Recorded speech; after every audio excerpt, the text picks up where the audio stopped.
간에 여기 계신 분들이라도 사실 뭐 도움될 수 있는 이야기 드리면 좋을 것 같고, 오늘 뭐 PPT가 많지 않아요. PPT는 뭐 엄청 많은데 사실 지금 그게 중요한 게 아닌 것 같더라고요. 그래가지고 좀 많이 질문 나왔던 것들 위주로 제가 좀 정리를 해왔고, 그걸 오늘 이제 판서 위주로 해가 이렇게 좀 설명을 드리려고 했어요.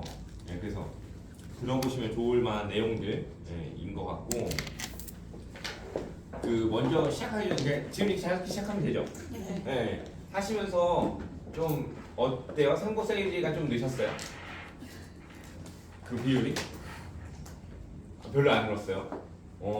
지금 뭐 다른 때 같은 경우는 그래도 이게 좀 하다 보면 조금씩 조금 뭐 좀 비약적은 아닌데 늘어나는 것 같긴 하더라고요. 근데 상고 세일즈는 제가 문의 제일 많이 받았던 것들이 그 여러분들 이제 하시면서 이제 세제 관련된 것들이 많이 좀 걸리시는 것 같더라고요. 그래서 이제 그 관련된 것들, 그 다음에 연말정산에 관련해서 문의 주신 분들도 사실 1, 2월 달에 많았어요. 3월에 이제 있다 보니까. 그리고 이제 기본적으로 저축 재테크 관련된 부분들도 이제 꽤 있었고, 그 다음에 법인을 컨택하시는 분이 누구시죠 혹시? 로움에서? 요새? 오늘 법인이 지금 또 그 뭐냐 관심 DB랑 해가지고 유전자 DB에서도 뭐 법인이 걸린다 하더라고요. 그러니까 법인 대표님이 그냥 개인으로 신청했는데 가서 보니까는 조그만 사업체 운영하고 있는 계신 분이었고, 근데 이게 사업자 형태가 아니라 법인 형태로 이제 운영하고 있어서 물어봤는데 막혔다라는 부분들도 많았고, 그 다음에 이런 분들인데 로움뿐만 아니라 사실 로움이랑 그 다음에 저 뭐냐 채움, 그리고 사실 다른 저 뭐냐 저희가 가는 데 중에 하나가 이제 그 뭐냐 저 메리츠 돌찬 여기 메리츠 전속 출신 분들 한데도 사실 질문이 거의 대동소이하거든요. 그러니까 그런 것 좀 말씀드리면 좋을 것 같고, 그래서 오늘 뭐 결론적으로 몇 가지 제가 이제 해왔는데, 혹시 질문을 한번 먼저 받고 싶으시면, 오늘 내가 제 컨셉 뭔지 아시잖아요. 저 어떤 사람인지 대충 아시잖아요. 그러니까 저 오면 좀 물어보고 싶었다는 거 있으세요 혹시? 이 사람 오면 이거 한번 물어보고 이거 들으면 좋겠다는 것들 딱히 없어요. 방문 오늘 다 나가셨어요. 아이고. 일단은 그러면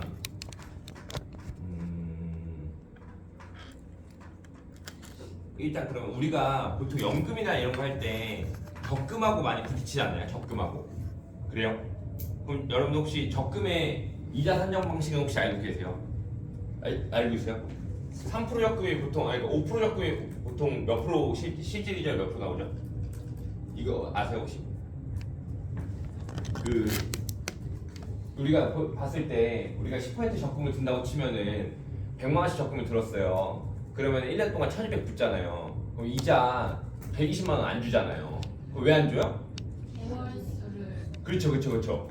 그래서 지금 보시는 것처럼 맨 처음에 첫 달에 넣은 이자는 12개월치 이자를 주지만, 두 번째 달에 넣은 거는 12개월치만 주고 이렇게 쭈쭈쭈 해가지고 결국에는 맨 마지막에 넣는 한 달치는 이걸 준 다음에, 그래서 실질 이자율은 보통 우리가 5%를 잡으면 2.96을 잡거든요. 보면은 반 정도가 조금 정도 넘는 정도의 이제 이자 형태밖에 안 된단 말이죠. 그리고 여기다가 추가적으로 사실 뭐 물가상승률 뭐 고려했다 치고 이제 여기다 이자 소득세 과세하게 되면은 사실 이제 낮아지게 되는 거잖아요. 그래서 우리가 꼭 한 번쯤 해볼 건, 여러분 연금 세이즈를 하시려면 제가 이제 오늘 몇 가지 이제 제가 코칭 이걸 드리는 거니까 오늘 일방적인 강의가 아니라, 첫 번째는 연금 세이즈 하실 때는 네이버에 적금 계산기 있거든요. 적금 계산기. 그럼 그걸 가지고 한번 연금하고 비교해 보는 거예요. 그러면 똑같이 해가지고 예를 들어서 100만 원짜리 적금을 걷다. 그러면은 예를 들어서 실제 이자가 내가 총 타는 게 원금 1200에 뭐 한 100 정도 사 1300을 탔어요. 그럼 그거를 예금으로 빼는 거죠. 1년치. 이걸 수동보금이라고 하는데 이걸 예금으로 빼고 그 다음에 다시 또 100만 원 적금이 시작되는 거죠. 1년짜리 적금이. 그걸 이렇게 해서 그냥 이거 거기에 네이버에 보시면 적금 계산기가 있고 예금 계산기가 있으니까 이렇게 돌리면은 이자가 나와요. 이렇게 해서 한번 계산해 보시면 언제 연금이 이기는가, 해지연금을 갔을 때. 근데 이거를 내가 스스로 한 번이라도, 그러니까 듣는 거 말고 내가 직접 해보면 이게 어디서 이제 연금이 보통 이곡선이 나온단 말이에요. 이렇게 하면 적금은 이게 없으니까 이렇게 갈 거고, 이제 연금은 보통 지다가 이렇게 쳐버리거든요. 그러니까는 그럼 이 시점이 언제인가 라는 걸 확인해가지고 고객한테 우리는 여기만 포커스 맞추는 거야. 이게 뭐 13년이든 15년이든 있으면 우리 이 기간을 팔아야 되는데, 이거를 우리가 숫자적으로 이해하지 않으면 고객한테 우리가 확신 있게 설명을 못 한다는 거죠. 그리고 이제 여기서 이거를 했다 할지라도 사실 가장 불가능한 건 뭐냐면 이 사람이 한 사람이 이렇게 수동복리라고 하는 걸 절대 10년 동안 실행할 가능성이 없죠. 예, 적금이 만기되기 3개월 전부터 사람은 이 돈을 어디다 쓸까부터 생각을 하는데 이걸 계속 내가 연금 목적으로 해가지고 아니면 목적자금 목적으로 해가지고 교육자금 목적으로 해서 계속 수동복리를 돌릴 가능성이 거의 전무하단 말이죠. 그럼 그 다음에 뭘 찾아봐야 되냐면 또 네이버에 이걸 찾아보시는 거예요. 오늘 이제 보통 이제 어떻게 하실 걸 알려드릴 거예요. 네이버에 또 뭘 찾아보면 1년짜리 적금 만기율을 한번 찾아보세요. 그럼 보통 60%대밖에 안 돼요. 1년짜리가 사람들이 적금을 가입했을 때. 근데 이거를 10년 동안 수동복리를 해서 내가 만기가 되면 예금으로 옮기고 가장 고금리 찾아가지고 또 적금 들고 또 만기 되면 두 개 합쳐가지고 또 예금 올리고 또 적금 돌리고 사실 이렇게 하는 사람들이 많지 않은데 이렇게 한다 할지라도 사실 대부분의 연금 상품을 두면은 일정 기간에서 초과해 버린단 말이죠. 그러니까는 이제 있다는 거 우리가 이제 논리적으로 먼저 이해해야 되는 거고 그리고 그리고 나서 가로저축 세로저축에 대한 부분이 아주 재무설계 영업의 가장 기본이 되는 건데 우리가 보통 살아가면서 뭐 이게 숫자는 크게 신경 쓰지 마세요. 그냥 맥락만 이해하는 겁니다. 제가 따로 숫자는 안 고쳐왔어요. 우리가 이제 살아가면서 결혼자금은 이거 통계청자를 보면 제가 이거 몇 개를 같이 띄우면 할게요.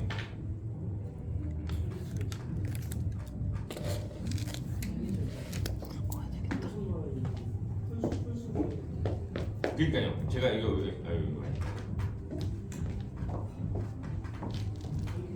끌까요? 근데 칠판이 또 안 보일까? 안 끄셔도 돼요.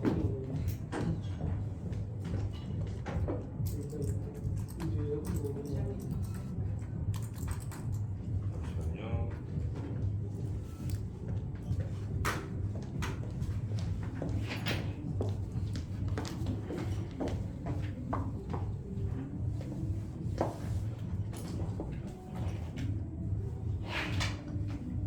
조금씩 딜레이가 되더라도 오늘은 강의가 한 개 가지고 제가 쭉 쏘는 강의가 아니라 계속 제가 이것저것 보여드리면서 그걸 잡아가는 거니까는 살았어.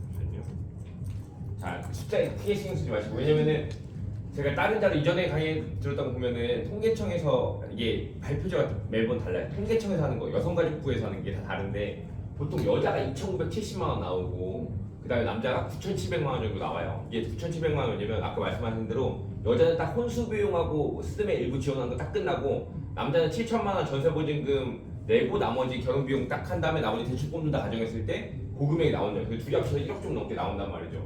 그러니까는 결혼자금 나오고 지금 저것도 이제 이거는 그냥 맥락만 이해하는 거예요. 지금 전세값 2억짜리 아파트 없죠. 근데 이렇게 가고 우리가 살아가면서 필요한 뭐 차도 사고 뭐 여행도 다니고 애기 나오면 패밀리카 바꾸고 그 다음에 뭐 우리가 살다가 이제 사실 뭐 지금 저 마지막에 나와 있는 건 블랙 프라이데이 얘기한 거예요. 막 이렇게 뭐 엄청 박앤 세일하거나 우리가 살면서 소비 효과가 치솟았을 때 안 쓸 수가 없으니 저런 돈들을 써 나가는데 우리가 이런 것에 필요한 것은 총 11억 7천이라고 과거에 잡았어요. 이게 지금은 다르지만 왜 제가 이거 옛날 10년 전 자료인데 왜 이걸 보여드리냐면 이게 가장 그 간단하게 나와 있는 표라서 제가 이걸로 이제 우리가 이해를 해보자 하는 겁니다. 보통 이렇게 그 11억 7천만 원 정도가 우리가 인생 살면서 필요로 한데 근데 이것을 우리가 이제 돈을 어떻게 모을 거냐라고 했을 때 아까 말씀드린 적금으로 모은다 쳤으면 한 개씩 이제 세로 저축을 이제 가로 저축을 해나가는 건데 한 개 해결하고 한 개 해결하고 한 개 해결하는 걸 이제 가로 저축이라고 해요. 한 개씩 한 개씩.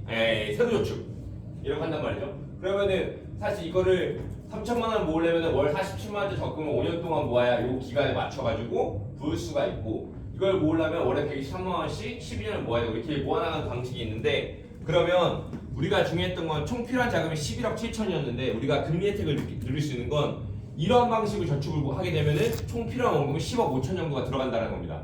예, 그러면 이렇게 하면서 우리는 여기서부터 이제 재무설계 오류가 이제 시작되는 거예요. 혹시 불을 좀 켜도 될까요? 네. 킬게요. 왜냐면 10억 5천을 못 모은다는 거죠. 일단 저때 물가 지금으로 치면 우리 그냥 간단히 해볼까요?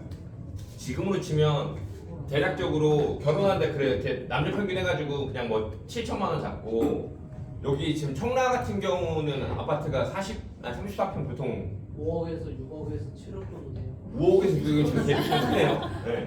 그럼 6억 정도 잡고 이거 전세잖아요, 그렇죠? 이거 신혼부부 들어갈 때고 34평에 28평 들어갔다가 애기 2명당 40평으로 옮겨야 되잖아요. 그러니까는 네. 아니 예를 들자. 예를 들자. 그죠? 하고 그다음에 이제 사실 여기 들어가지 않는 비용도 엄청 많아요. 자녀 교육자금, 그다음 노후자금 들어가요. 노후자금 어떻게 얘기하나요? 고객님하고 이야기할 때 노후자금 저는 이렇게 얘기한다면요. 우리 부부하고 둘이 65세 이후에 짜장면만 먹고 살더라도 얼마든지 계산해 보자. 짜장면 지금 한 그릇에 8,000원인데 둘이 먹으면 16,000원이고 셋이 이제 세끼 먹으면 54,000원이잖아요.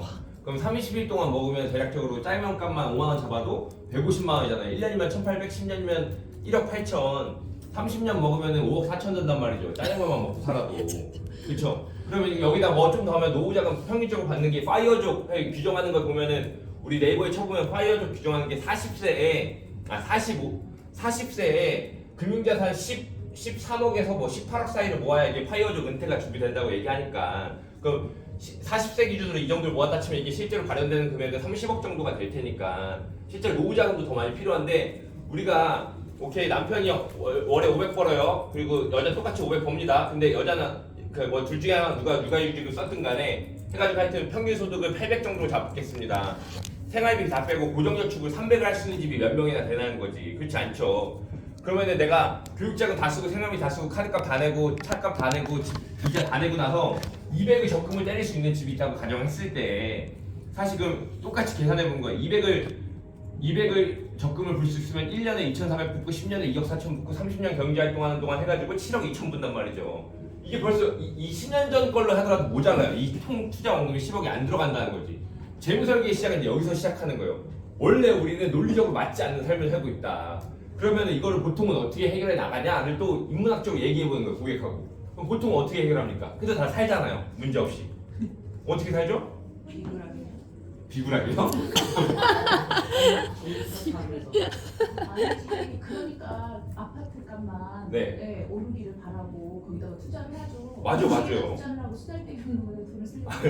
쓰잘데기 네, 그것도 맞고 보통은 또 우리가 인류학적으로 어떻게 하냐면 보통 부모한테 해결을 조금 해요. 네, 보통 부모한테 해결을 좀 하거나, 그러거나 또는 아니면 나의 그 삶의 질을 좀 떨기는 거죠. 그러니까는 여러분들 당근마켓 거래해 보시면 아는데 30대 중반에 그 아기를 둘 정도 키우는 집들이 다 아파트에 살지 않아요. 빌라에 엄청 많이 살아요. 그리고 원룸에서 시작하는 부분들도 지금도 엄청 많고, 그러니까 이게 부모로부터 뭘 못 받았으면 평범한 삶을 살면 이제 퀄리티가 낮아지는 거죠. 그러니까 퀄리티라고 하면 삶의 질이 좀 떨어진 상태에서 시작을 하는 거죠. 그러니까 어느 걸 좀 양보하고 살거나 아니면 부모한테 뭘 받거나 이제 이런 것들이 들어온단 말이죠. 그러니까 이것들을 이런 거 다시 다 빼고 이거를 이제 세로저축 방식으로 하려면은 이렇게 모아야 되는데 가로저축으로 바꿔보자 이겁니다. 뭐냐면 지금은 발생되는 재무 목표들을 한 개씩 해결해 나간 거예요. 단 무슨 상품을 통해서? 적금이라는 거 한 개. 근데 이거를 말이 안 되지만 수익형 8% 주식형 펀드 내가 적금을 8% 고정으로 들었다 치는 거예요. 그러면은 내가 모을 수 있는 돈, 투자되는 원금이 좀 줄어들게 되냐? 그렇지 않더라는 거죠. 사실 내가 적금을 2%짜리 든 게 아니라 8% 주식형 펀드를 들어도 사실 투자 원금은 10억 5천에서 8억 200 정도밖에 조금 한 2억 정도 빠지는 효과밖에 없다는 거예요. 그럼 이것도 불가능하다 이거죠. 그럼 우리는 어떻게 되냐? 그럼 만약에 분산 투자로 이제 해가지고 가로저축으로 모아본다 이겁니다. 가로 횡으로 깔아가지고 각 기간별 목적별을 그때그때 준비하는 것처럼 미리미리 준비해서 최저가된 상품으로 준비한다고 쳤을 때요. 자, 대한민국에 보통 평균적으로 종별을 구분하면 은행, 증권, 보험 해가지고 보통 87가지 정도의 금융상품의 분류가 있다고 해요. 그러면은 금융상품이 금융의 인가를 받고 이 시장에 출시가 된 이유는 다 그 기능이 있을 거 아닙니까? 여러분 우리가 안 하지만은 풋옵션은 풋옵션의 기능이 있고 CD는 CD대로 랩은 랩대로 RP는 RP대로 그 다음에 뭐 ISA는 ISA대로 다 역할이 있잖아요. 근데 우리는 그건 다 채취해버리고 한 가지만 가지고 했는데 이것을 적극 활용한다고 가정을 해보면 사실 지금 보시는 것처럼 뭐 단기는 이걸로 모으고 그 적립식 펀드로 해가지고 이거 모으고 이거는 연금으로 모으고 이렇게 각 기능에 맞는 걸로 모았을 때는 총 투자 원금이 떨어진다는 거죠. 극적으로 드라마틱하게. 그러니까는 이게 이제 재무설계 시작인 거죠. 그래서 우리는 일생 동안 살아가면서 사용할 수 있는 재원은 한정되어 있는데 이걸 가지고 얼마나 효율적으로 내가 원하는 재무 목표들을 해결해 나갈 것인가. 이걸 조금 더 쉽게 얘기해 보면 이런 겁니다. 저는 육군 장교로 군 생활을 했는데 군 생활을 하다 보니까 이제 그때는 뭐 그게 아니라 직장 동료인 거예요. 그때 저도 공무원증 나오고 공무원을 했으니까. 근데 그때 제가 뭘 봤냐면 그 당시 이제 원사라는 계급이 있어요. 원사. 뭐냐면 부사관의 최고 높은 계급. 이부터 50대 중반이거든요. 은퇴를 앞둔 두 명의 원사가 있었어요. 근데 두 명의 아저씨가 있었던 거죠. 근데 전 둘 다 이렇게 대화를 많이 하다 보니까는 한 가지를 느꼈는데 둘이 똑같이 20대 초반에 30년 전에 군대에 들어왔어요. 그래서 그 당시에 뭐 월급 뭐 3, 40만 원 받으면 해가지고 지금 이분들 월급이 한 500 초반 정도 되거든요. 네. 그래가지고 했는데 두 사람의 삶은 완전 다른 거지. 똑같이 35년을 군 생활을 똑같이 하고 계급도 똑같은데 한 사람은 저는 이제 그 고성 강원도 고성에서 했는데 이제 보통 강릉에서 하거든요. 강릉에 조그맣게 상가도 한 3개 해놨고 한 사람은 그 다음에 애들도 유학 보내놨고 했어요. 근데 이 한 아저씨는 뭐냐면 이제 전역하고 나가지고 다시 재취업할 걸 고민하고 있어. 왜냐면은 애들도 사실 좀 뭐야 비일비재하다고 해야 되나? 변변치 못하고 그 다음에 대출금도 오빠가 전세 아파트에 살고 있어. 그냥 군인 아파트 전역하고 나면 군인 아파트 뺏겨버리게 되면 살 데가 없어가지고 빌라를 또 알아보고 있는 거예요. 아니 똑같이 20대에 똑같이 그 당시에 30년 전에 부사관으로 입대했다는 거는 사실 가정 형편도 비슷한 거거든요. 근데 35년을 지나서 보니까는 두 사람이 완벽하게 다르다는 거지. 그러니까 이건 뭐냐면 여기는 뭐가 있겠습니까? 재무 설계를 했냐 안 했냐의 차이는 아니에요. 사실 그냥 쉽게 얘기하면 운이 있었냐 없었냐의 차이겠죠. 물론 배우자의 어떤 뭐 경제적 영향력도 있었을 것이고 뭐 정보의 격차도 있었겠지만 근데 재무 설계라는 건 그런 거예요. 이러한 일련의 과정들 중에서 우리가 리스크 매니지먼트라고 하잖아요. 그러니까 그게 암이랑 사고뿐만 아니라 발생될 수 있는 다양한 위험들을 줄여나가가지고 내가 아무리 운이 없더라도 내가 최소한도로 이 정도는 해내야지 라는 거를 막을 수 있는 게 재무 설계라는 거죠. 재무 설계를 한다고 다 앞서 말씀드렸던 뭐 상가를 몇 개씩 할 수 있고 하진 않아요. 근데 재무 설계는 후자에 있었던 30몇 년을 어떻게 보면 나라를 위해서 정말 개처럼 일했는데 남은 게 하나도 없이 그 되는 상황을 막는 게 이제 재무 설계라는 거죠. 그래서 고객분들께도 마찬가지예요. 저는 여러분들 팩트 파인딩할 때 제가 전화해서 전화 뭐 한 몇 분하고 통하면서 제가 많이 여쭤봤던 게 이거예요. 막 물어봐요 저한테. 왜 질문은 되게 간단해요. 답은 되게 많이 원하시는데 질문은 되게 간단해요. 누구를 만났고 이거에 관심이 있어 하시는데 어떻게 얘기하면 되냐고 물어봐. 근데 저는 물어보죠. 대표님이 만약에 그 고객님이 40대 중반이시다. 그럼 저는 가장 먼저 물어보는 게 부모님 뭐 하시는데부터 물어봐요. 그럼 다 뭐 팩트를 못 받았대. 부모 뭐 하는지 모르는데. 근데 부모가 뭐 하는지 모르곤 재무 상담이 이루어질 수가 없어요. 자식이 진짜 어디 구급 공무원이에요. 그래가지고 38살에 구급을 처음 들어가 버렸어. 어떻게 해가지고 우리나라는 40살까지 들어가니까. 근데 한 달에 월급 210만 원 받아요. 그럼 이 사람에 맞춰 재무설계. 근데 아니야. 그러니까 아버지는 서기복까지 한 2급 출신이야. 그래가지고 연금 막 한 달에 600씩 나오고 뭐 빌딩도 한 2개 해놨어요. 그럼 이 포커스를 이 아버지를 제외하고 이 사람한테 재무설계를 할 수가 없다 이거죠. 그러니까 재무 정보를 받으려면은 우리가 이런 거에 대한 이해가 좀 있어야 된다는 거예요. 그러니까 그러다 보면 이제 우리가 관심을 어떻게 갖게 되냐면 조금 별개긴 한데 여러분들 혹시 그 기업 단체 보험에 대해서 잘 알고 계세요? 기업 단체 보험. 왜냐면 보장성 보험 하려도 기업 단체 보험은 알아야 되잖아요. 기본적으로 삼성, 현대, LG는 알아요. 우리가 대기업 사람들 상담하니까. 그거 알고 계시나요? 혹시 삼성전자의 반도체 핵심 사업부 같은 경우는 단체 보험을 들어주는데 그 단체 보험이 거의 신급이에요. 삼성전자라고 해서 다 똑같지가 않거든요. 삼성전자도 디스플레이 사업부 무슨 사업부 해가지고 다 단체 보험이 달라요. 근데 삼성전자는 보통 실비 보상해 주거든요. 뭐냐면은 삼성전자의 1년 그 반도체 핵심 사업부의 단체 보험의 1년 보장 금액은 4천만 원입니다. 뭐 달라졌을 수도 있겠죠. 뭐 한 3년 전이니까. 근데 4천만 원인데 그 4천만 원 청구를 어떻게 하는지 아세요? 병원 가서 치료비 겪잖아요. 그럼 그 영수증을 보험사에 청구하는 게 아니라 삼성전자 그 관리부서에 갖다 주면 돼요. 그럼 다음 달 급여에 입금해줘요. 네. 근데 급여비 급여 타지지 않아요. 4천만 원 한도야. 가족까지 되고. 대박이죠. 이 사람들한테 보장성 위조하는 게 어떻게 하겠습니까? 말이 안 돼요. 네. 그리고 일반적으로 공무원 단체 보험은 어떻게 해요? 공무원 단체 보험은 1년에 2번 갱신을 합니다. 그래서 가입자를 넣고 빼고를 이제 2번을 해요. 그리고 1년에 한 번씩 입찰을 받아서요. 보통 예전에는 LIG가 다 잡았었는데 지금 요새 KB랑 뭐 현대해상 계속 왔다 갔다 하면서 얘네가 입찰 받아 보더라고요. 단체 보험 보장 내역을 뽑아 보면은 보통 이거 고객님한테 증권분석할 때 이렇게 요청해요. 그 공무원 같은 경우는 이제 인사과 가셔가지고 내 단체 보험 보장 내역 받아달라 이렇게 얘기하면은 거기서 이제 걔네 그 우리나라 공무원 전자결제 측에서 이 공문 형태로 와 있거든요. 그럼 그거 보면은 거기에 보통 KB 손해보험 뭐 이렇게 해가지고 보통 뭐 일반 뭐 상해 사망 5천, 그다음에 암 진단비 뭐 3천, 뭐 뇌 조울증 뭐 3천 이렇게 들어가 있고 입원 수술 얼마 뭐 이렇게 들어가 있어요. 우리가 이제 그런 단체 보험도 뽑을 줄 알아야 되는데 알아야 이제 그거에 맞춰서 이제 또 우리가 보장 설계 할 거 아닙니까?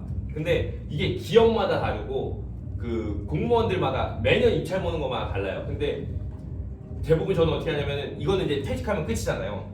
저는 그 지금까지 사시는데 큰 문제 없었으면 그냥 두시라고 하는데 만약 제가 보장 설계 진짜 기가 막히게 해서 충분한 나한테 보험료 캐파를 줬어요. 그럼 보장 세팅해주고 뭐라고 하냐면 이거 그 관리부서 인사과 가지고 빼달라고 하라고 그러면 이 사람들 분기 한 번씩 받는 복지 포인트로 이 보험료 환급돼서 들어오거든요. 그럼 이거 나이키가 그냥 긁으면 되니까 내가 보장 구성을 잘해줬으면은 이거는 왜냐면 퇴직과 동시에 끝나는 거니까 사실 그렇게 할 수가 있잖아요. 그러니까 재무 설계를 하려면 사실 이런 직업적에 대한 이 좀 깊게 딥하게 들어가면 좀 필요하다는 겁니다. 그래서 그런 부분들이 있다는 거고 요거는 가장 기초적인 거 은퇴 설계 그 재무 설계에 있어서 가로저축 세로저축 그다음에 적금의 이자 산정 방식은 정말 저도 10년 전에 배운 거예요. 10년 전에 처음 들어갈 때 배우고 끝난 거예요. 왜냐면 이거는 가장 근간이 되는 거고 고객들도 알고 어느 정도 알고 있기 때문에. 근데 여러분들과 똑같았어요. 여러분들처럼 아 그래 적금의 이자 산정 방식이 있지. 그 다음에 맞아 그 뭐 그렇게 뭐 여러 가지로 해서 쪼개는 게 좋지라고는 알고 있었지만 이 정도의 드라마틱한 차이가 나는 건 모른다는 거죠.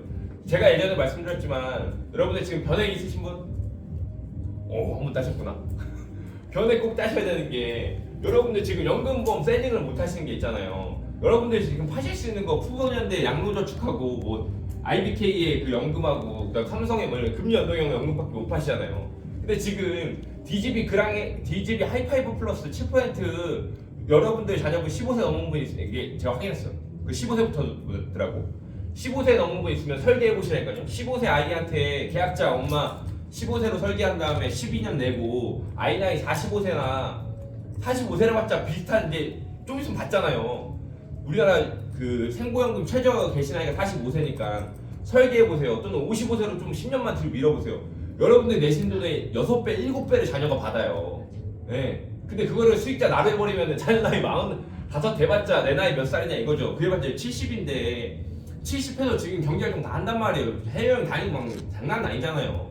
이때 그 연금 내가 받다가 피보험자 자식이니까 내가 죽어도 이 피보험자 살아있으니까 이제 얘한테 갈 거 아닙니까? 그럼 내가 낸 돈 대비 진짜 많게 설계하면 극적으로 하면 10배까지 받아요. 네. 이 수익률을 어떻게 이긴 거냐고 이 수익률을. 네. 내가 2천 내고 2억 받는데 네. 근데 이거를 수익률을 접근할 게 아니라 그거 7%밖에 안 돼요. 하이플러스 단리 그것도 복리도 아니에요. 근데 연금액이라는 거는 기본적으로 경험생명표라고 하는 거에 근거해가지고 연금을 내가 종신토록 주는 거니까 사실 이거를 고객들이 알아야 된다는 거죠. 이러한 그러니까 기능들. 자, 제가 오늘 뭐 몇 개 왔다 갔다 하는데 코스트 에버리지는 알고 계시죠, 여러분들? 적립식 펀드. 자, 주식이 좋습니까, 안 좋습니까? 주식이 좋죠. 근데 우리가 종목을 못 집어서 그렇지. 근데 여기다가 그냥 이 초보자 이거 왜 펀드를 했는데 왜 펀드를 우리 이거부터 갑니다. 주식은 뭐예요? 주식은 그렇죠. 로움이라는 주식회사가 있어요. 주로움. 그럼 이건 무조건 법인을 설립할 때 주식을 발행하게끔 되어 있습니다. 그래서 보통 보통주 5,000주를 발행하는데 자본금을 넣어요. 그러면 예를 들어 저는 코리아 FP라는 법인이 있어요.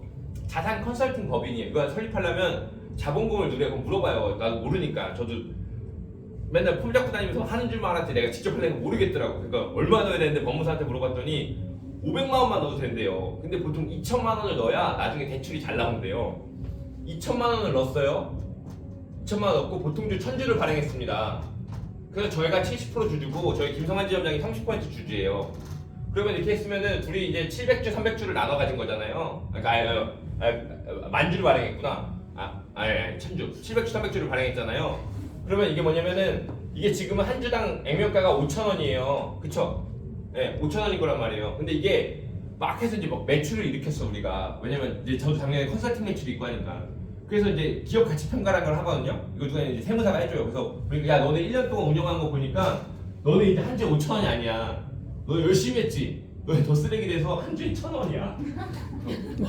이렇게 평가를 할 수도 있고 아니네 너네 매출 보고 너네 자본금이 많이 쌓였고 너네 사무실 다산으로 이사했구나. 그러니까 집기랑 이런 것들 시설 보증금 평가하니까 너네 한 주에 뭐 8,000원씩 돼. 그럼 이게 이제 이거 비상장 주식이라는 거야. 상장되지 않은 주식.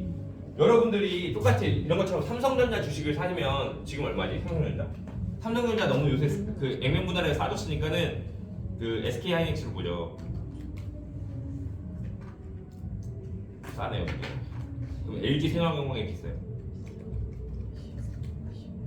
됐다. 자 보시면 LG 생활건강 주식을 뭐 사면 좋겠죠. 그럼 LG가 생활건강이 잘 되면 내가 이제 돈이 오르는 거고. 근데 의미가 있냐 이게.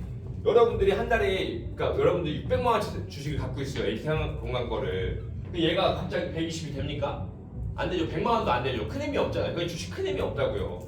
근데 그래서 우리는 어떻게 해요? 대형 운영제를 못 사잖아. 그러니까 우리가 어떻게 해요? 점점 이제 테마방 들어가고 이 돈 주고 픽 받아가지고 작전주로 가는 거 아닐까요? 잡주로. 그러니까 한 주당 2,300원짜리가 5만 원 될 수는 있으니까. 그쵸? 우리 근데 어디가 하나도 안 나오죠? 파란색도 혹시 안 나와요? 나온다 이거 나온다. 뭐래 지금? 파란색으로. 네. 그러니까 근데 주식이라는 거 우리가 그 회사의 지분에 직접 투자하는 거고, 네. 그리고 그럼 채권은 뭐예요? 채권. 오늘 재무석이 기초 갑니다. 기초. 채권.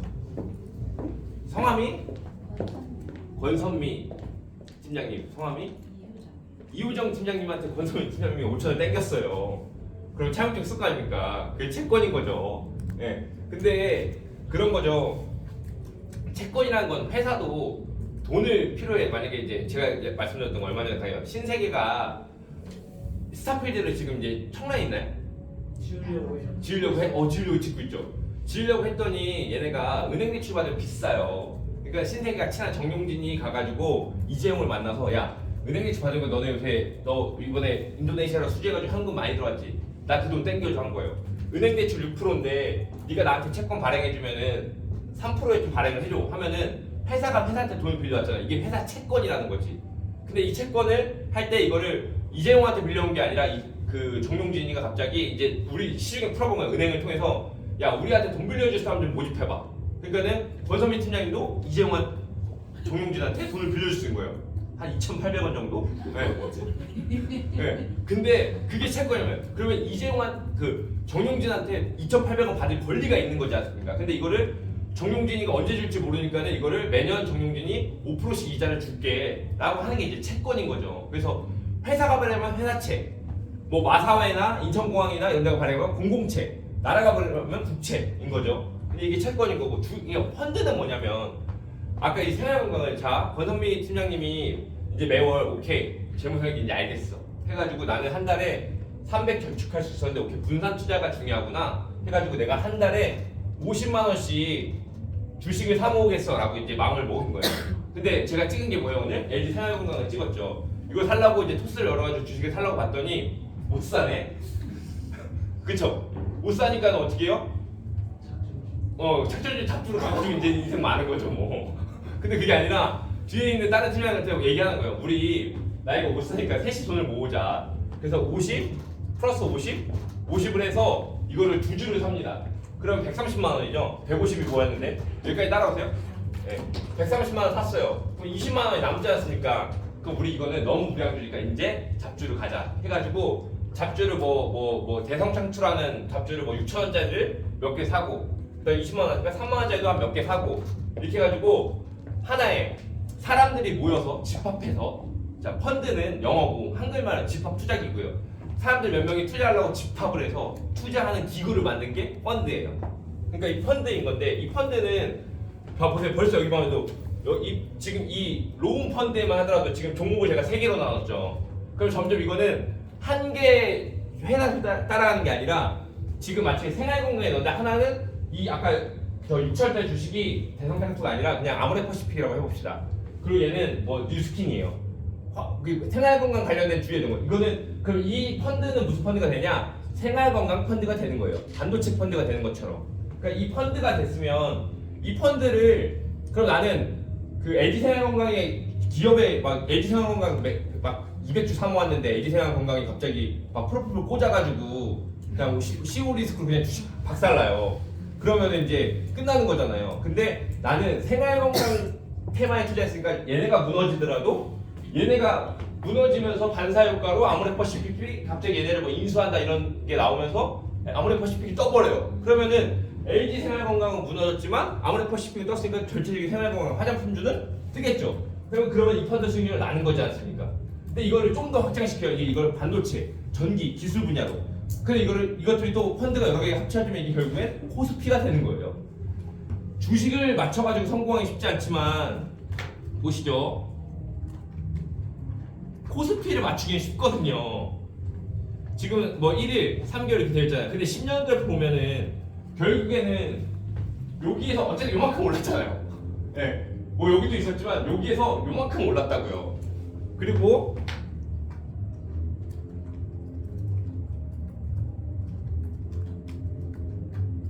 다우존스도 보면 어쨌든 10년으로 보면 여기서 요만큼 올랐잖아요. 안에 수많은 사람들이 자살했겠지만 네. 이게 블랙먼데이라고 해가지고 하루에 중국에서는 상해종합지수는 블랙먼데이라고 그 후강통 중국은 그 사회주의예요. 폐쇄 주식시장이거든요. 근데 얘네가 2016년에 그 후강통이라고 해서 홍콩은 도시니까 자유국가니까 자유도시니까 홍콩의 주식시장과 중국 본토를 연결하는 후강통이라는 제도를 시행합니다. 이렇기 때문에 중국 본토로 외국인 자본이 들어간다는 게 있어서 상해종합지수가 거의 막 100%를 치고 올랐었어요. 근데 이게 이제 그 이후에 이게 거품이 빠지면서 블랙먼데이라고 해서 중국에서 하루 192명씩 자살했거든요. 월요일마다. 네. 근데 이게 여기 나와요. 상해종합지수.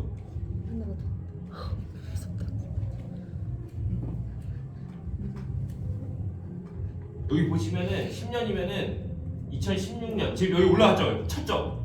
이게 여기서 이렇게 빠졌단 말이에요. 지금. 네. 여기 쳤다가 이게 성능투대 쳤다가 후강투대 쳤다가 이렇게 빠졌단 말이에요. 이게 하루 190명씩 자살했어요. 이때. 그러니까는 이것처럼 근데 이것도 보세요. 중국도 10년으로 보면 여기서 여기가 어째 올랐단 말이에요. 그러니까 펀드를 한다는 건 그런 개념이에요. 그러니까는 이 그 코스트 에버리지라는 건 쉽게 말하면 이거죠. 결국엔 시장은 우상향한다 라는 걸 가지고 이렇게 그래프가 있으면 얘가 이렇게 오르는데 결국에는 이제 여기서 시작해서 여기 간다는 경제 논리를 가지고 있는 거고 자 여기서 사면은 그러니까 이게 만약 주식이 많이 올랐어요. 만약에 내가 투자 종목이 그러면은 내가 매월 똑같이 100만 원을 사면 이때는 만 원짜리를 100개 살 수 있었는데 이때는 10개밖에 못 사요. 근데 대신에 이때 가면은 뭐 1000개를 살 수가 있는 거죠. 가격이 떨어졌으니까 똑같은 금액을 투자하는 거예요. 매월 100만 원. 그러면 결국에는 개수는 어때요? 개수는 떨어져도 개수를 많이 살 수가 있으니까 결국 오르게 되면 이거 다 먹는 거지 않습니까? 그러니까 이게 코스트 에버리지라는 건데 그러니까 비용을 평균화친다 이제 이런 거잖아요. 이게 변액보험 그 설명의 시작이에요. 네. 변액보험은 아까 말씀드렸던 생활건강 테마를 담고 내가 변액보험은 주식을 안정화시킨 게 펀드를 안정화시킨 게 변액이니까. 예. 그러니까 이렇게 가서 변액에는 우리가 뭐 미국 ETF형 즉 미래색 같은 경우는 뭐 금 원자재에도 30% 넣을 수 있고 미국 ETF에도 30% 넣을 수 있고 뭐 달러에도 얼마 넣을 수 있고 이렇게 분산 투자할 수 있는 거. 분산을 거친 게 변액인데. 그러니까 이렇게 됐을 때 중요한 건 결국에는 이게 짱이냐 제가 월에 300 저축했으면 이걸 300하라고 그러냐 그게 아니라는 거죠. 고객님한테 말씀드린 건 적금 100 부시고 원하시는 뭐 테마방 들어가 계시면 주식도 매월 50만 원씩 사 모으시고 대신에 IRP도 하시고 연금보험도 드시고 종신보험도 드시고 변액보험도 드시죠. 이게 이제 가는 거 아닙니까? 그래서 저축의 가장 큰 삼성질은 그 목적, 강제, 분산 이렇게 세 가지가 저축의 성공적인 저축의 삼성질이거든요. 그래서 첫 번째는 아까 우리가 표 봤던 것처럼 우리가 주택 마련, 자녀 교육 등의 이제 목적성을 부여하라. 그리고 저축을 시작해라. 그리고 두 번째는 계란은 한 바구니나 붓지 말라고 여러 가지 여러 가지 87가지가 있으니까 그중에 나한테 맞고 아는 거에 대해서 분산해라. 그리고 세 번째는 아까 말씀드린 적금의 수동공리가 안 되는 이유는 강제성이 없기 때문이다. 100% 깬다. 그거는 이게 어떻게 논리적으로 이루어질 수 없는 거다라고 하는 거니까는 분산이라고 하는 거. 해서 이 세 가지 성질이 성립이 되어야만 안정적인 저축이 흘러갈 수 있다는 거죠. 자, 오늘 보험 얘기 지금 안 들고 있습니다. 근데 이게 그럼 어떻게 나눌 건데라는 거에 대해서 좀 어려우시잖아요. 이걸 나누려면은 좀 뭐랄까, 그러니까 재무 설계에 대한 좀 이해가 있고 재테크 공부가 좀 많이 되어 있어야 될 것 같잖아요. 근데 이런 것을 좀 초보자들이 잘 하기 쉽기 위해서 가장 쉽게 나눌 수 있는 방법이 있어요. 뭐냐면 이게 4분면 분할법이라고 해서 하나 소개해 드릴게요. 계속 하니까 좀 죄송하니까 성함이 오준석 팀장님. 오준석 팀장님. 오준석 팀장님은 저축할 때 짧은 게 단기가 있어요. 장기가 있어요. 그럼 비율을 어떻게 두고 싶으십니까? 성향이 50대 50. 5대5. 5대5. 그러면은 여기는 안정이 있고 여기는 위험이 있어요. 저축을 할 때 얼마만큼 할 거냐 이거지. 몇 대 몇을 두고 싶으십니까? 이것도 5대5예요. 5대5 너무 재미없다. 조금만 바꾸시면 안 돼요. 6대4 정도로. 7대3 어디를 7? 밑에 위험을 7. 7. 여기 3. 되게 간단해. 포트폴리오 짜는 거 이게 나와 있는 경제 이론에 여기 곱하면 돼요. 여기 3호 15잖아요. 여기 3호 15. 그다음에 위험이 7호 35. 여기가 7호 35. 내가 한 달에 100만 원 저축할 수 있다 치면 안정적인 단기 상품에 15만 원 저축하면 돼요. 적금에. 네. 포트폴리오 짤 때 적금, 그다음에 CMA, 기타 등등에. 그리고 안정적인 장기에 15만 원 넣어야 되잖아요. 여기에는 금리 확정형 연금에 넣고 청약에 넣고 하면 돼요. 내가 위험하고 장기적인 거에 지금 35가죠. 이거 변에 때리시면 돼요 여기. 예. 그다음에 장기채 사시면 돼요. 채권이나 아니면은 채권도 우리나라 국채 말고 사실 이제 뭐 브라질 채권 이런 거 진짜 위험하긴 한데 좀 수익성을 누릴 수 있는 장기 상품에 35만 원 넣으시면 되는 거고. 그다음에 단기적으로 위험한 거 주식 35만 원 하시면 되는 거고. 예를 들면 이런 식으로 사실 내가 포트폴리오 잘 못 나누겠을 때는 고객의 성향 분석을 통해 가지고 이렇게 그냥 100만 원 가지고 딱 나눠버리면은 내가 네 가지를 쪼갤 수 있어요. 근데 사실 중요한 건 뭐예요? 안정적이고 장기적인 거 상품 되게 많잖아요. 여기도 되게 상품이 되게 많고 이렇게 해서 상품 유형을 쪼개면은 사실 가장 쉽다라는 거죠. 네, 고객하고 이제 이야기할 때도 이런 것을 사실 지금 이렇게 허접하게 한 게 아니라 좀 좀 전문적으로 보이기 위해서는 우리가 변액보험을 가입하려면 그 변액 적합성 검사라고 해서 투자 성향 검사를 하죠. 그거 하면 이제 이거 비율 정확하게 나오니까. 그 두 번째는 뭐예요? 단기는 어쩔 수 없이 우리가 상담을 통해서 고객이 현재 처해 있는 상황에서 어떠한 재무 목표들이 눈앞에 당면에 있는가를 우리가 기간별로 이제 나눠서 팩트 파인딩 초회 면담 때 받아와야 되는 거고. 그래서 우리는 포트폴리오를 짜주는 게 여러 가지 방식이 있지만 이게 가장 쉬운 방식이에요. 예. 그래서 고객이 어떻게 원하는가에 따르면은 딱 100만 원 넣고 했을 때 나온다 이거죠. 그러니까 이렇게 또 할 수 있는 방법이 있다라는 겁니다. 자, 와 시간이 벌써 끝나가네요. 마지막으로 그러면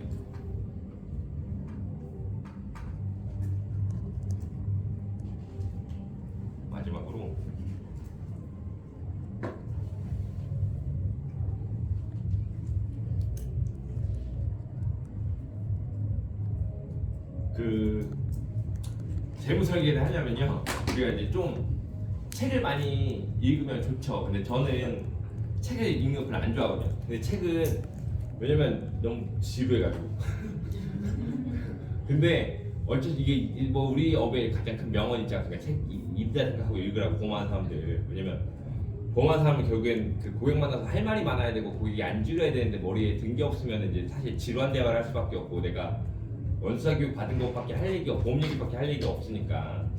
근데 재밌는 건 뭐냐면 연금제도가 언제 어떻게 시작됐냐라는 게 이제 재밌어요. 연금제도는 사실 공산주의 제도의 그 근간이거든요. 네.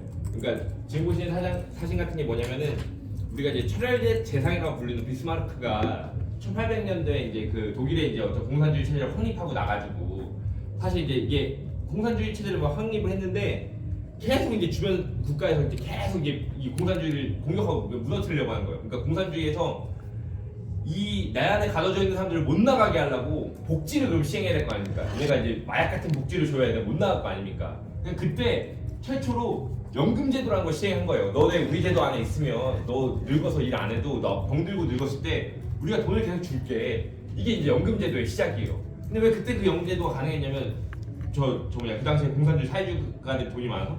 아니 그렇지 않았다는 거예요. 왜냐면 그때는 사람이 평균 수명이 막 38세, 40세밖에 안 되니까 얼마 안 줘도 다 죽어버리니까 사실 연금제도라는 이런 정말 어떻게 보면 보기 좋은 과실을 줘더라도 사람들이 막 달겨들었다 이거죠. 근데 이 연금제도의 변화는 어디서 오냐면 지금 보시는 것 같은 경우는 사실 이제 플레밍 그러니까 우리가 잘 알고 있는 이제 1928년에 플레밍이 발견한 포도상구균 그러니까는 그 포도상구균을 발견해가지고 여기서 이 포도상구균이 우리 몸에 있는 이런 항생 그러니까 이 세균들을 막 먹어치는 걸 발견해버려요. 그래서 얘가 이 포도상구균을 가지고 페니실린을 만들게 되고 이 페니실린 항생제가 우리 전 세계에 있는 질병의 거의 70%를 고치면서 인간의 평균 수명이 비약적으로 증가해버린 거죠. 그 전까지는 사회주의에서 연금제도를 주더라 하더라도 40대 초반에 다 죽었는데 이게 발견된 거면 60몇 살까지 살아버리는 거예요. 그러니까 이때부터 연금제도의 정비가 이루어지기 시작합니다. 그러니까 연금제도라는 건 결국에 사람이 이제 다 니즈에 의해서 만들었다는 거죠. 그러니까 그리고 이렇게 발생이 됐기 때문에 연금제는 이렇게 고쳐져가지고 우리나라가 오게 된 거고 재밌는 건 우리나라의 퇴직급여법은 89년도에 만들어진 게 92년도부터인가 아마 시작이에요. 제가 연도 정확히 못 외우는데 실제로 그러니까는 우리 지금의 은퇴하시는 50대 후반분들 보시면 퇴직연금 가입이 안 돼 있어요. 그러니까 나중에 그러니까 은퇴하기 몇 년 전에 가입을 했지 퇴직급여법이 우리나라 대한민국에 제정된 지가 얼마 안 됐기 때문에 사실 그들은 기초연금 많이 받죠. 노령연금. 이들은 기업에서 보장하는 퇴직급여를 우리나라 제도가 될 때지 뭐 20년 몇 년밖에 안 됐다는 거예요. 그러니까는 실질적으로 지금 들어간 사람들 한 10년 전에 들어간 사람들이나 그 근속기간 동안 퇴직연금을 다 붙지 대부분의 사람들은 다 몇 년 못 붙고 다 퇴직해버렸어요. 우리나라는 퇴직급여법이 엄청 늦게 정착이 됐으니까. 네. 그러니까는 마치 퇴직연금이나 이런 것들 우리 퇴직금제도 이런 것들이 엄청 오래전에 있었던 것 같지만 퇴직금 옛날에 떼인 사람들 얼마나 많아요. 안 줘도 뭐 부적 처벌을 안 받았으니까. 근데 이거 법령으로 제정된 지가 얼마 안 됐단 말이죠. 그러니까 그런 것들이 좀 필요하다는 거고 여기 나오네 여기. 네. 그래서 지금 보면 퇴직연금제도 2005년부터 시작되네. 2005년. 네. 퇴직연금제도가 2005년 불과 진짜 18년밖에 안 된 제도라는 거예요. 그러니까는 그런 거 있고 이거 말고 제가 마지막으로 설명드리고 싶은 거 하나. 여기 나오겠구나.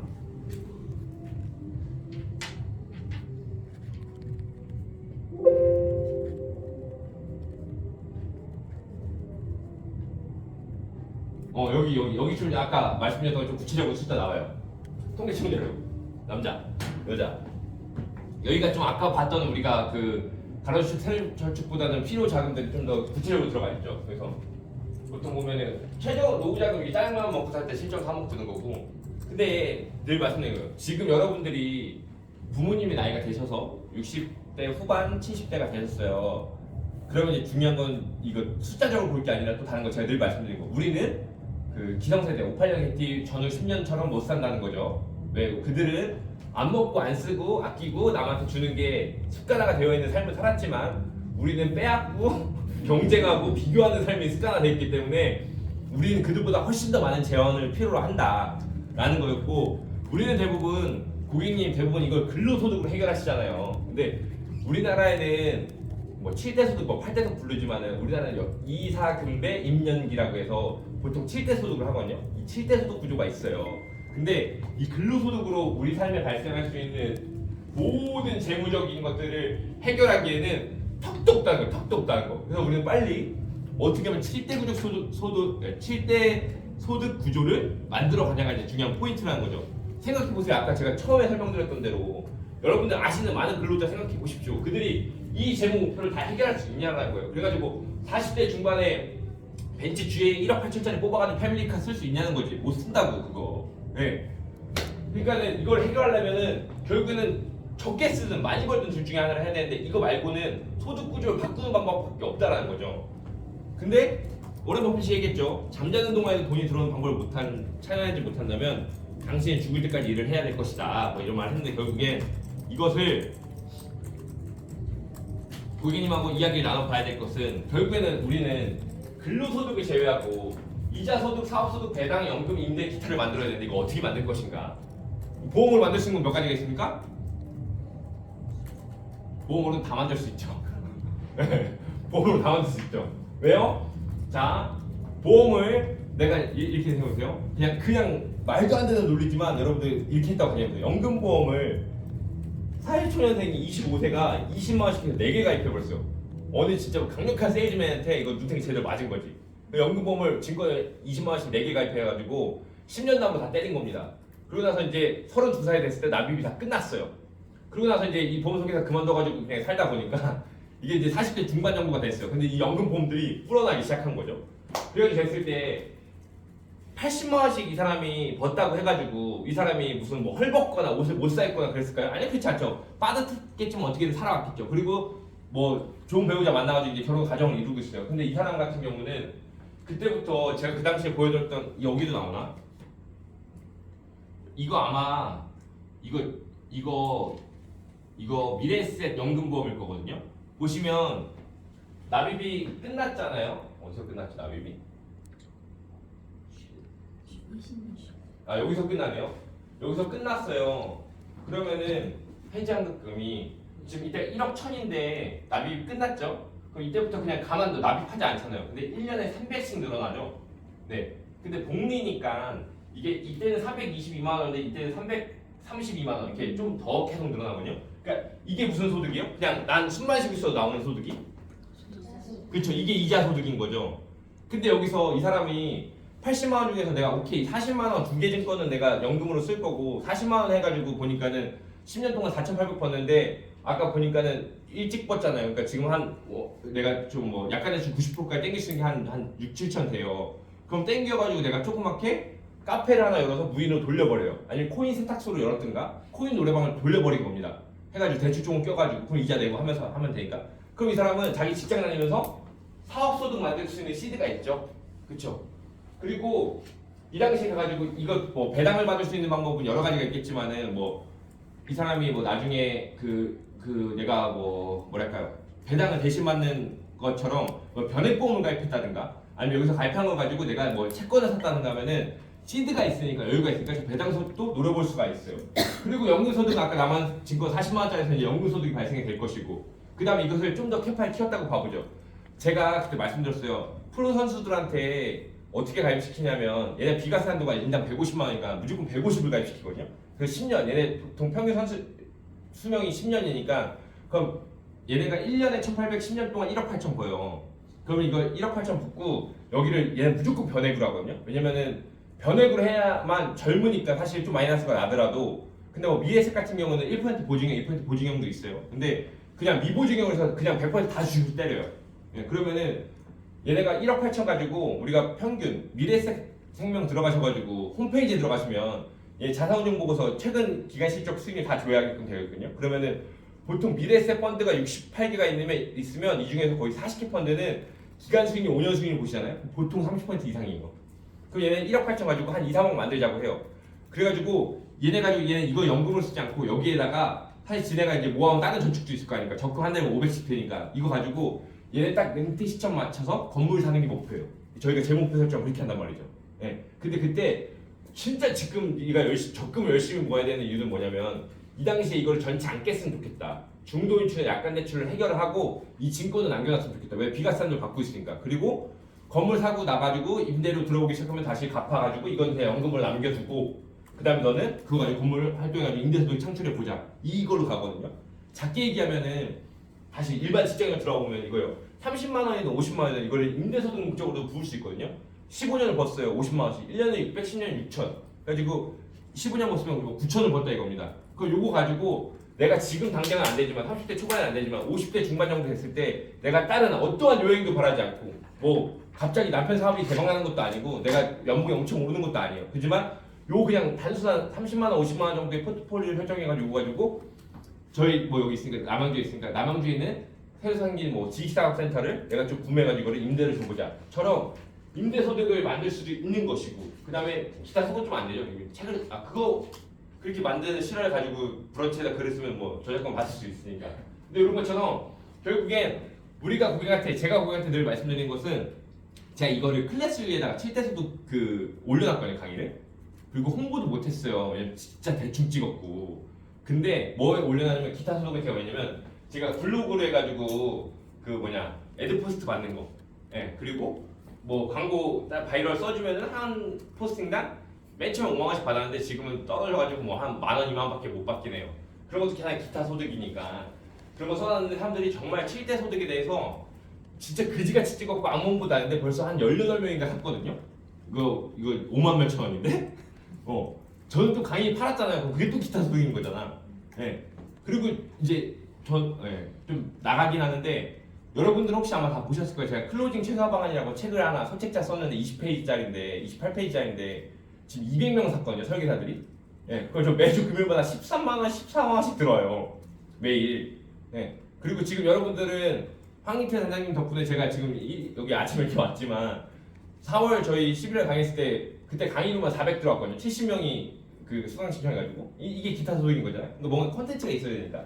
근데 이런 것들처럼 이렇게 우리는 우리의 고객이 다양한 7대 소득이라고 하는 거에 대해서 만들어 갈 수 있게끔 해야 되는데 그 만드는 시드를 결국 보험을 하는 게 가장 편리하다는 거예요. 네. 왜냐면 이걸 만들려면 내가 막 알아봐야 되고 그다음에 뭐 금융상품도 선택해야 되고 그 중간에 내가 이 저축해 나가는 과정 동안에 온갖 닥치는 이 세상의 위협도 있지 않습니까? 유혹도 있고. 근데 이거는 보험을 30이든 50이든 적금을 해놓으면 그러니까 가입해 놓으면 중간에 깨려면은 원금 손실 나니까는 사업이 빠졌으니까는 약간 좀 그런 게 있고 또 담당 설계가 또 전화해가지고 막 그러니까는 못 깨잖아요. 근데 그래서 어쨌든 통신비 나가듯이 공과금 자동이체 되듯이 계속 빠져나가 버리면은 결국 이걸 다 할 수 있다는 게 아니라 뭐라도 할 수 있는 그 시드가 형성이 된다라는 거죠. 네. 그래서 그런 부분들을 가지고 우리가 이제 고객한테 컨택하면 좋겠다라는 거고 그 연말정산 관련되어서는 연말정산은 제가 가르쳐 드릴 게 없는 게 되게 간단해요. 연말정산은 첫 번째 여러분들 거 잘 해보시면 돼요.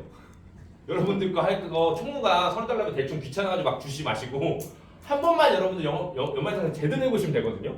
그리고 국세청에 가면은 홈택스 가면은 연말정산 그 뭐 미리 보기부터가 다 있지 않습니까? 그러면 보통 이제 수익 금액부터 시작해가지고 과세표준 때리고 소득공제하고 세액공제한 다음에 쭉쭉쭉 내려가지고 결정생이 나올 때까지 이 과세 흐름도가 있어요. 이거 네이버에 치면 진짜 많이 나오거든요. 그럼 내 거 가지고 한 번만 비교해 보시면 돼요. 내가 3.3% 떼고 작년에 뭐 8천만 원 정도 벌었다. 내가 보면서 인카에서 나한테 3.3% 떼기 8,800입니다. 근데 여기서 내가 기본적으로 인적공제 받고, 그러니까 내 몸뚱이 하나 있을 때 공제 받잖아요. 가족 누가 돼 있으면 가족 공제 받고 뭐 빠졌어. 그리고 나서 이제 내가 경비라는 걸 시작해요. 그래가지고 내가 카드 썼던 것들, 그래서 고객님이랑 뭐 참하신 거 접대비 1년 한도가 1,200이니까 여기까지 보통 세무사가 알아 떨어준 종소세 하시는 분 다 연말정산인가? 그러면 안 돼. 다른 얘기하고 있었구나. 종합소득세 연말정산 하면은 그럼 내가 공제 항목이 다 있지 않을까? 소득공제 항목이 있고 세액공제 항목이 있고 그러면은 소득공제 항목에 내가 뭐뭐가 들어가 그럼 내가 마찬가지 똑같이 해요. 8,800이 8,000이 들어왔는데 이 중에서 내가 소득공제로 쭉쭉쭉 떨고 나니까 내 소득이 4,600이 되네. 근데 여기서 내가 무슨 또 뭐 받고 하니까 내가 결국에는 여러분들 수익 금액 증명은 홈택스에 떼보시면 8,000 받으신 분도 한 2,000, 3,000밖에 안 찍힐걸요? 예. 그러니까 그게 왜 그럼 그렇게 떨어졌는가, 뭘 나는 공제를 받았는가를 여러분들과 연말정산 해보시면 되게 빠르다는 거죠. 근데 대부분 보험 설계사들이 총무가 달라고 하면 되게 귀찮아서 딱딱딱 주고 그냥 보통 미리 보기에서 한번 돌린 다음에 빠진 거 없네, 의료비랑 다 들어갔네 하면 그냥 오케이 눌러서 연말정산 쳐버리니까 잘 모르는 건데 생각해보세요. 주택청약을 얼마 가입해야 돼요? 예? 매월 얼마씩 내는 게 좋아요? 재무설계 관점에서. 왜 10만 원이에요? 왜?